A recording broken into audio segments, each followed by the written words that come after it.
الصابرين والشاكرين والحمد لله رب العالمين. إن الله وملائكته يصلون على النبي يا أيها الذين آمنوا صلوا عليه وسلموا تسليما.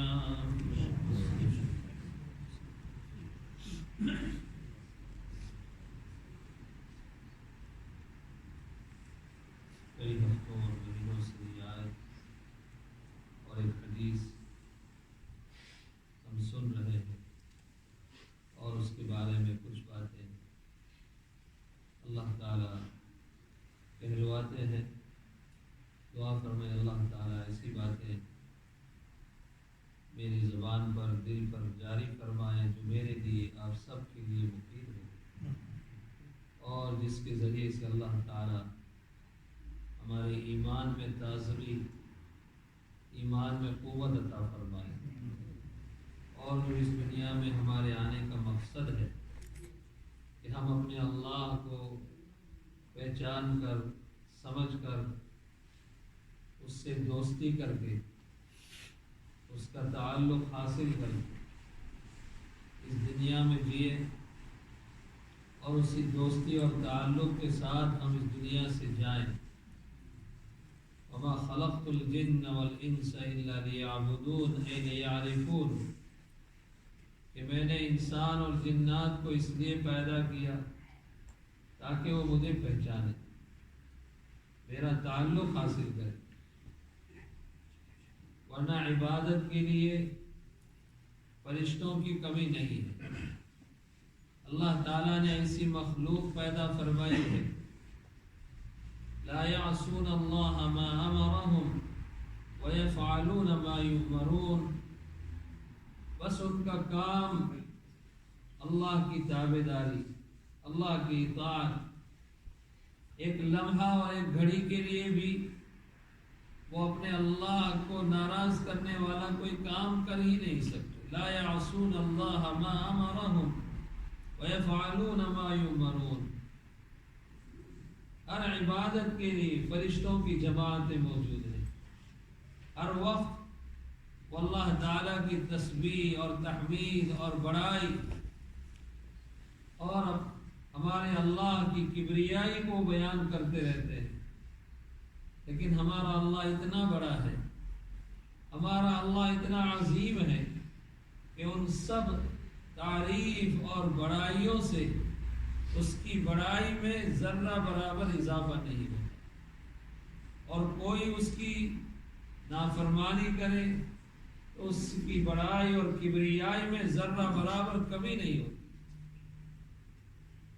لو ان اولکم وآخرکم وانسکم وجنکم كانوا على اتقى قلب رجل واحد منكم ما زاد ذلك في ملكي شيئا. اے انسانوں، اے جناتوں، اے دنیا کی تمام مخلوق اگر سب ایک جگہ جمع ہو جائیں اور میری بڑائی اور کبریائی بیان کرنے لگے، فائدہ تمہارا اپنا ہی ہے. میری بڑائی تو ایسی ہے کہ تم ایک رائے کے دانے کے برابر اس میں اضافہ نہیں کر سکتے. اللہ ہم سب کو اپنے اللہ کی عظمت، بڑائی، کبریائی اور اس کا دھیان ہمارے دلوں میں پیدا فرمائے. حدیث میں سنا رہا تھا اس سے پہلی مجلس میں کہ آپ صلی اللہ تعالی علیہ وسلم نے فرمایا من رآنی فی المنام فقد رآنی فإن الشیطان لا يتمثل بی، کہ جس نے مجھے اپنے خواب میں جس نے مجھے دیکھا اس نے مجھے کو دیکھا. من رآنی فی المنام، سوتے ہوئے میں جس نے میری زیارت کی. اگر آپ کو بھی شوق ہوگا تو انشاءاللہ ایک دو وظیفے آپ کو بتلائیں، اور اس کی وجہ سے ہم گناہگار بھی اپنے آقا جناب محمد رسول اللہ صلی اللہ تعالی علیہ وسلم کی زیارت اور آپ کی دیدار سے انشاءاللہ اسی دنیا میں محظوظ ہوں. اور رسول اللہ صلی اللہ تعالی علیہ وسلم نے فرمایا من رآنی فقد وجبت له شفاعتی، جس خوش نصیب کو میری زیارت ہو گئی، کلمہ اللہ کا نبی محمد عربی قیامت کے میدان میں اپنے اس امتی کے لیے سفارش کروں گا، اپنے اللہ کے سامنے جا کر کے کہوں گا یا اللہ یہ میرا ہے اور میری درخواست ہے کہ اس کا اکرام کیا جائے، اس کا انعام کیا جائے اور اس کو جنت میں داخلہ عطا فرمائے۔ اور وہ ایسی ذات کی سفارش ہوگی جس کے بارے میں اللہ فرمائیں گے یا محمد ارفع راسک واشفع تشفع واسأل تعطى، میرے محبوب آپ اپنا سر تو اٹھائیے، کیا فرمانا چاہتے ہیں، کیا فرمانا چاہتے ہیں۔ بڑا پیار ہے میرے اور آپ کے اللہ کو ہمارے آقا جناب محمد الرسول اللہ صلی اللہ تعالی علیہ وسلم کے ساتھ۔ ہم خوش نصیب ہیں کہ اللہ نے ہمیں اس نبی رحمت کی امت میں بغیر مانگے پیدا فرمایا۔ نا شکرے ہیں بھائی ہم، نا شکرے، شکر نہیں کرتے۔ ایسی ایسی نعمتیں اللہ نے عطا فرمائی ہیں جو پہلوں کو نہیں ملی۔ انبیاء علیہ السلام دعائیں کرتے تھے کہ اللہ یہ ایسا پیارا نبی، مقدس نبی جو آپ پیدا فرمائیں گے ہمیں کو اسی کی امت میں شامل فرما دے۔ عیسیٰ علیہ السلام رسول اللہ صلی اللہ تعالی علیہ وسلم کے امتی بن کر کے دنیا میں آئیں گے، اور اللہ نے مجھے اور آپ کو بغیر مانگے آپ کی امت میں شامل فرما دیا، داخل فرما دیا۔ اور آپ صلی اللہ علیہ وسلم نے فرمایا کل قیامت میں جب کہ ٹریلینز آف لوگ میدان محشر میں ہوں گے، صحابہ نے پوچھا یا رسول اللہ آپ مسلمانوں کو، آپ کی امت کو پہچانیں گے؟ آپ نے فرمایا کیوں نہیں پہچانوں، میں ضرور پہچانوں۔ تو اتنا بڑا مجمع، اللہ اکبر، پوری دنیا کی مخلوق وہاں پر، اور پھر اس میں یہ کہا جائے کہ فلاں اقبال بھائی ہے، فلاں موسیٰ بھائی ہے، فلاں مسلمان ہے، فلاں نبی کا امتی ہے، کیسے معلوم ہوگا؟ پورا مجمع بکھرا ہوا ہے۔ آپ صلی اللہ علیہ وسلم نے فرمایا میرا اللہ ان کے چہرے چمکا دے گا، میرا اللہ ان کی پیشانیاں اور ان کے ہاتھ چمکا دے گا، اور اسی سے وہ جہاں بھی جس جگہ بھی مجمع میں کھڑے ہوں گے میں اشارہ کر کے کہہ دوں گا آ جاؤ، تم میرے ہو، میری جماعت میں آ جاؤ۔ آپ صلی اللہ علیہ وسلم نے فرمایا کہ یہ میرے پیارے دنیا میں نمازوں کے لیے جو وضو کرتے ہیں اس وضو کی برکت سے میرا اللہ ان کے اعضائے وضو کو چمکا دے گا، روشن فرما دے گا۔ اور آپ صلی اللہ علیہ وسلم نے فرمایا کہ ہزاروں گھوڑے کسی جگہ کھڑے ہوں، سب کا کلر ایک، سب کا رنگ ایک، لیکن اس میں بعض گھوڑے ایسے کہ جن کی پیشانیوں پر سفیدی ہے، ہزاروں گھوڑے میں وہ چند گھوڑے جن کی پیشانی سفید، جن کے ہاتھ اور پیر کے اوپر سفید رنگ ہے، کیا وہ نظر نہیں آئیں گے؟ اتنے سارے گھوڑے میں پتہ نہیں چل جائے گا؟ صحابہ نے عرض کیا کہ ضرور وہ پہچان جائیں گے۔ آپ صلی اللہ علیہ وسلم نے ارشاد فرمایا میں بھی اپنی امت کو اسی طرح پہچان لوں گا، تو غرم محجلین، وہ چہرے ان کے روشن چمکدار ہوں گے۔ اللہ ہم سب کے چہروں کو قیامت میں روشن فرمائے، چمکا دے۔ اور آقا صلی اللہ علیہ وسلم فرمایا آ جاؤ تم میری جماعت میں ہو، اور آپ صلی اللہ علیہ وسلم کی جماعت میں جو شامل ہو گیا اللہ کی خصوصی رحمتیں اس پر نازل ہو جائیں گی۔ آپ صلی اللہ علیہ وسلم نے ایک مرتبہ حدیث میں جنت اور جہنم کا نقشہ کھینچا۔ اللہ تعالیٰ قیامت میں فرمائیں گے اے آدم اخرج بعث النار، اے آدم دوزخ میں جانے والوں کو الگ کرو۔ اللہ تعالیٰ جب یہ فرمائیں گے تو آدم علیہ السلام فرمائیں گے اللہ اتنے بڑے مجمع میں کتنے لوگ دوزخ میں جائیں گے؟ تو اللہ تعالیٰ فرمائیں گے 1000 میں سے 999 کو ہم جہنم میں ٹھوک دیں گے، اور ایک ایک آدمی کو جنت میں بھیجا جائے گا۔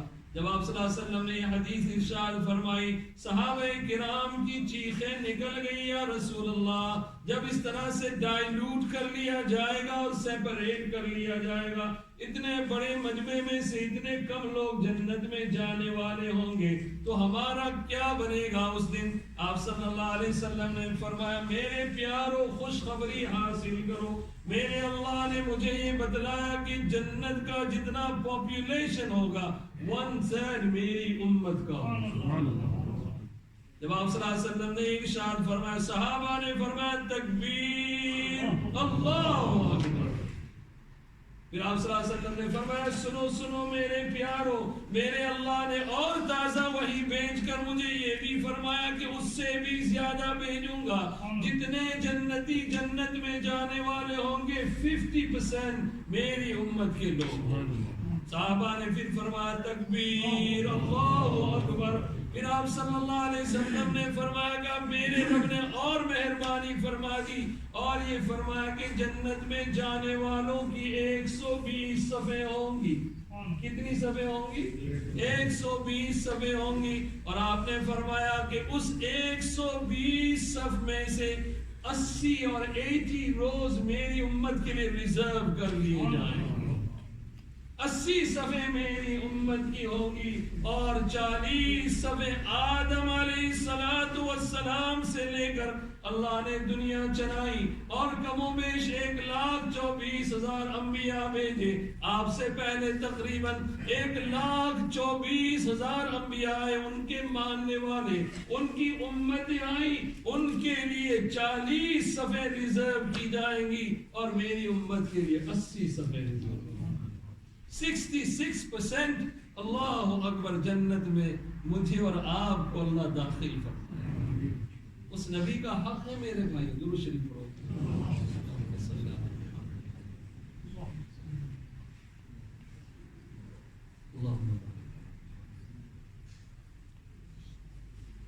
میرے بھائیوں میری بہنوں، میرے بھائیوں میری بہنوں، پہچانو اس نبی کے حق کو جو اپنی امت کے لیے، میرے اور آپ کے لیے روتے رہے، رات رات رو کر بھی گزار دیے۔ اللہ کے واسطے اس سے تعلق پیدا کرو اور ان کا خوب درود پڑھو اور مجھے اللہ توفیق عطا فرمائے، آپ کو توفیق عطا فرمائے۔ اللہ تعالی ہمیں ان کی سنتوں پر چلنے کی توفیق عطا فرمائے۔ تو رسول اللہ صلی اللہ تعالی علیہ وسلم نے فرمایا، من رآنی فی المنام فقد رآنی فإن الشیطان لا یتمثل بی۔ جس نے خواب میں مجھے دیکھا اس نے مجھے محمد عربی ہی کو دیکھ لیا، اس لیے کہ شیطان کی یہ مجال نہیں کہ میری شکل بنا کر کے آئے۔ جنید بغدادی رحمت اللہ علیہ کا نام سنا ہوگا، سنا ہے؟ کون؟ جنید بغدادی رحمت اللہ علیہ، اللہ اکبر، ولیوں کے سردار، بڑے قطب، بڑے غوث، اللہ نے بہت اونچا مقام عطا فرمایا۔ ان کی زندگی پر غور کیجئے، وہ اپنے زمانے میں کسی بادشاہ کے ایمپلائی تھے، بادشاہ کے یہاں کام کرتے، نوکری، اور ان کی نوکری کیا تھی، ان کا جاب کیا تھا، وہ ریسلر تھے۔ کیا تھے بھائی؟ کشتی کرنا ان کا کام۔ بادشاہوں کو تو اس میں مزہ ہی آتا ہے، تماشا بنانے، تماشے بنانے میں مزہ آتا ہے، ٹائم پاس کرنے میں مزہ آتا ہے، وقتاً فوقتاً۔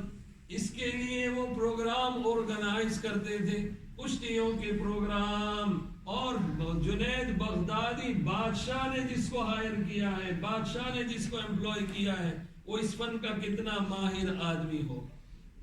ہر مرتبہ جنید کی جیت، ہر مرتبہ جنید کی جیت۔ ایک مرتبہ ایک کمزور، بڑی عمر کا بوڑھا جیسا آدمی بادشاہ کے پاس آیا اور آ کر کے کہنے لگا، ہم نے آپ کے ریسلر اور آپ کے کشتی پہلوان کے بڑے چرچے سن لیے ہیں، میں چاہتا ہوں کہ میں اس کو چیلنج کروں اور اس کے ساتھ کشتی کروں۔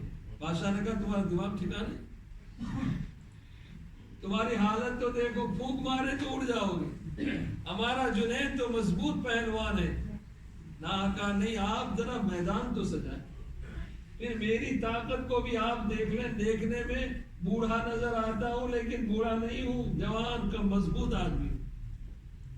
بادشاہ نے کہا، اللہ کے بندے اپنی خیر منا، مر جائے گا۔ اس نے کہا نہیں، مجھے آپ کے پہلوان کے ساتھ کشتی کرنا۔ یہ ہو گیا، بادشاہ نے تاریخ طے کر دی، اشتہار ہو گئے، پبلسٹی ہو گئی، فلاں دن فلاں تاریخ کو فلاں جگہ پر ایک بہت بڑی کشتی اور ہونے والی ہے جنید بغدادی اور فلاں آدمی کے درمیان۔ اب ہزاروں لوگ تماشا دیکھنے کے لیے آ گئے، ہزاروں لوگ، اللہ اکبر۔ اب جب میدان سج گیا، میدان سج گیا، دونوں ایک دوسرے کے سامنے کھڑے، جنید مضبوط پہلوان اور وہ بوڑھا کمزور ایک دوسرے کے سامنے کھڑے. تھوڑی دیر کیا ہوئی، ایک دوسرے کے ہاتھ پکڑے اور یہ بوڑھا ان کے بالکل قریب ہو گیا. جنید کے کان میں چپکے سے کچھ کہا، کان میں کچھ کہا. تھوڑی دیر ایسا پریٹینڈ کیا اور تھوڑی دیر کے بعد پہلی مرتبہ تاریخ میں جنید زمین پر گر گیا. جنید زمین پر گر گیا. بوڑھا اس کے کیا ہے سینے پر بیٹھ گیا. سب جگہ سے شور اٹھ گیا کہ جنید ہار گیا. کیا بات ہو گئی؟ ہو نہیں سکتا ہے. راؤنڈ 2 اب چلے گا. راؤنڈ 2 شروع ہوا اور اسی طرح سے کشتی شروع ہو گئی. تھوڑی ہی دیر میں کیا دیکھتے ہیں کہ جنید زمین پر گر گیا اور یہ بوڑھا اس کے سینے پر بیٹھا ہوا ہے. 3 مرتبہ کی کوشش کے بعد ساری مرتبہ جنید کی ہار اور اس بوڑھے کی جیت ہو گئی. بوڑھے کی جیت ہو گئی. اب بالکل شور مچ گیا. بادشاہ ماننے کو تیار نہیں، حیران ہے، لیکن واقعی اس نے دیکھا اپنی آنکھوں سے جنید ہار گیا. جب سب چلے گئے، شام کو بادشاہ نے جنید کو اپنے دربار میں بلایا اور چپ چاپ ایک بات کی. جنید مجھے سمجھاؤ، کچھ بات گڑبڑی والی، ایک بوڑھے کے سامنے تم ہار گئے، میری بھی ذلت ہوئی، کیا بات ہے؟ تو جنید نے کہا کہ نہیں، یہ تو میرے ایک راز کی بات ہے. بادشاہ نے کہا نہیں، بتانا پڑے گا، کیا راز ہے؟ جنید نے کہا کہ چونکہ آپ مجھے انسسٹ کر رہے ہیں اس لیے میں بتا ہی دوں گا. جب ہم دونوں ایک دوسرے کے سامنے ہو گئے، میں نے اس کے ہاتھ پکڑ لیے، اس نے میرے ہاتھ پکڑ لیے، تو اس بوڑھے نے میرے کان میں ایک جملہ کہا اور وہ جملہ یہ تھا کہ جنید میں کشتی کے لیے نہیں آیا ہوں. تو دیکھتا ہے میں کمزور ہوں، تو پہلوان آدمی ہے، میرے اندر کشتی لڑنے کی طاقت نہیں ہے، لیکن میں غریب مسکین آدمی ہوں، بچے والا ہوں، اور کیا ہے کافی اولاد ہے اور ان کو کھلانے کے مجھے لالے پڑ رہے ہیں. تو اپنے نبی سے محبت کرتا ہے؟ درود شریف پڑھو. اگر تجھے اپنے نبی سے پیار اور محبت ہے تو سن، میں ایک بات تیرے کان میں کہنا چاہتا ہوں، وہ یہ ہے کہ میں تیرے نبی کی اولاد میں ہوں.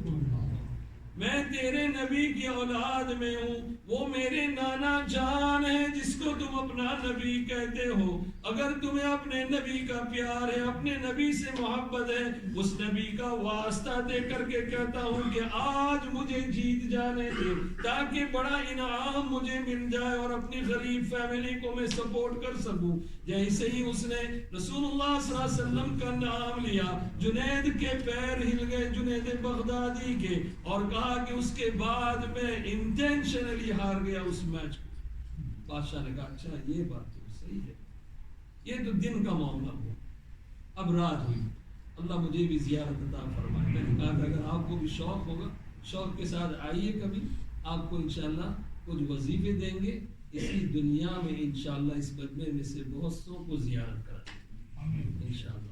آج نہیں تیار ہو گیا اسی دن قدر نہیں ہوتی. رات کو جب جنید سوئے ہیں، خواب کیا دیکھ رہے ہیں؟ اللہ اکبر، کشتی لڑنے والا پہلوان. خواب میں میرے اور آپ کے آقا جناب محمد الرسول اللہ صلی اللہ تعالی علیہ وسلم جنید کے پاس آ گئے اور کہا جنید ادھر آؤ، کھڑے ہو جاؤ. حضرت جنید بغدادی کھڑے ہو گئے. آقا صلی اللہ علیہ وسلم نے فرمایا میں تم سے معانقہ کرنا چاہتا ہوں، گلے ملنا چاہتا ہوں. آپ صلی اللہ علیہ وسلم نے جنید کو اپنے سینے مبارک سے لگایا اور فرمایا کہ جنید تو نے میری اولاد کا لحاظ کیا، تو نے میری اولاد کی قدر کی، اس کی وجہ سے میں محمد عربی تجھے خاص تحفہ دینے کے لیے آیا ہوں. میں نے اپنے اللہ سے دعا کی کہ اللہ اس نے میری اولاد کا لحاظ کیا، جنید کو اپنی معرفت اور اپنی دوستی عطا فرما دے. میرے اللہ نے میری دعا کی برکت سے جنید تمہیں اولیاء کاملین میں شامل فرما دیا. اللہ اکبر، اللہ اکبر.